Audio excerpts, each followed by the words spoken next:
Hi everyone, welcome back to my channel. Today I'm going to be fixing a stuffed animal that my kids got for Christmas and they have played with such force that its insides are now becoming its outsides.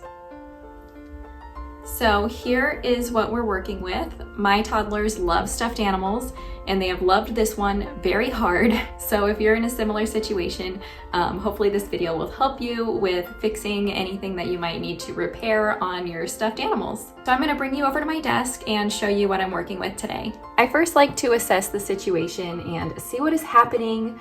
Most cases it will just be a ripped seam, but sometimes the fabric itself will actually be torn. So you just want to take a look and see what's happening before you start trying to fix anything. On the underside of this bear stuffed animal blanket thing, you can see that there is a pretty significant hole here where the stuffing is coming out. But thankfully it appears to be just a weak seam that ripped open and there doesn't seem to be any damage to the fabric, so that is perfect for us. This might have been where the plush was originally sewed shut with some hand stitching, because that's usually the weakest part of the stitching is wherever they had to close it up. So that would be my guess, is that part of this area, maybe not the entire thing, was hand stitched and maybe just popped open because the kids were a little rough with it. There's not really a good way to fix this with the sewing machine, so I'm going to use a hand sewing needle to stitch this back up. I have some matching blue thread here, not perfect, but it's close enough. And then I'm going to find a needle. I've got my scissors, and then we should be good to go. Where did I put the needle? That's a scary thought that I've lost it. We have one. Okay, so I'm just gonna get a good amount of thread here. We are gonna thread this needle. It's gonna maybe take me a while unless I have some crazy skills today.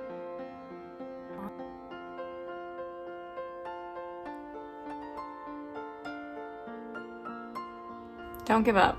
We got it. Once you have your needle threaded, on one end of the thread we are going to tie a knot. I wrap it around my fingers like this and then pull it and slide it off, and this creates a little knot at the end.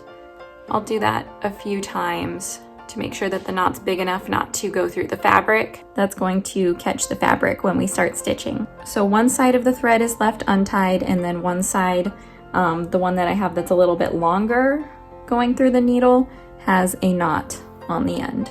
We are going to start by putting the needle through the back side of the fabric. So we're going inside of where the stuffing is coming out and bringing it all the way through, and that knot will catch.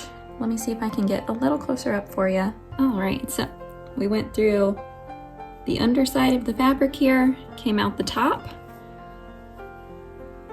Now we are going to cross over to the other side and stitch parallel to the opening.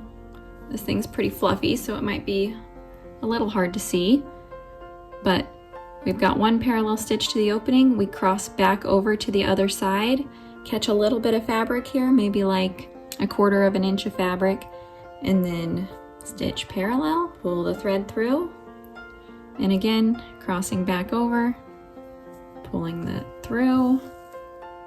What we're doing is creating a ladder stitch or an invisible stitch. And I'm trying to put these a little closer together than they might have originally been, because this seems to be a weak part of the plush and I don't want it to rip open again. So I'm just gonna keep repeating the same stitch for about 1 inch worth of the fabric.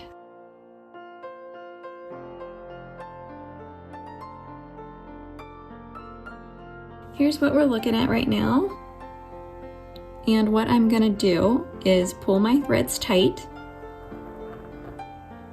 Be careful not to pull too hard because you could break your thread here and you don't want to do that. And this is gonna close up the first bit of this hole here. I don't want to close up the whole thing in one big stitch because it might pop open again and then I would have to do the whole thing again. It's best to secure your stitches maybe like every inch or so. So what I'm gonna do is pull this tight, and then I'm gonna tie a knot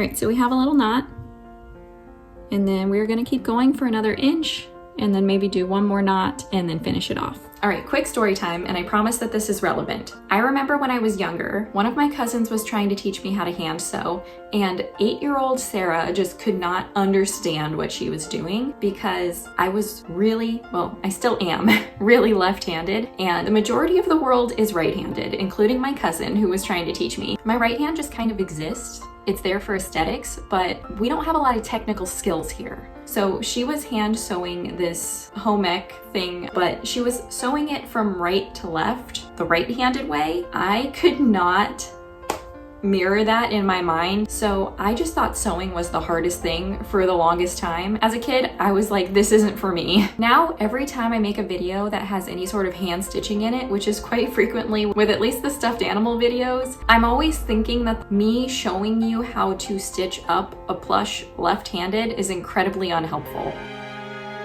No one has ever said anything, but I still wonder, you know. The things that keep you up at night. Okay, moving on. There's our second knot, and we just have this tiny little bit to close up now.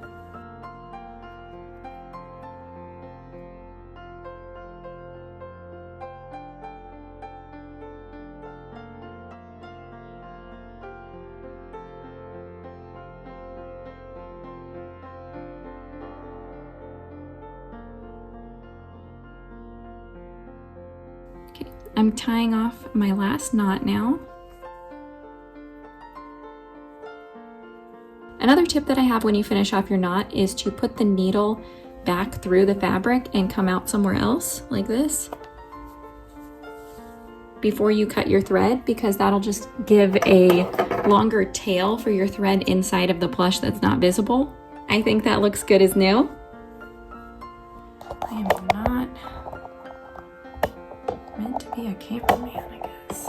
All right, so I fixed this cute little blanket bear for my kids, and he is ready to rejoin the stuffed animal pile. I'm ready to join the stuffed animal pile. He's probably gonna get beat up some more, but I think he's going to continue to be loved for so much longer now. Annie. It's a puppy. Oh, puppy. I love that puppy. I'm ready. A puppy. A puppy. Thank you so much for watching. Please like this video if you found it helpful. And if you want to leave a comment, there's a box down below where you can let me know your thoughts or any suggestions. If you want to see more sewing videos in the future, you can subscribe to my channel so you don't miss out. And I'll see you for the next one.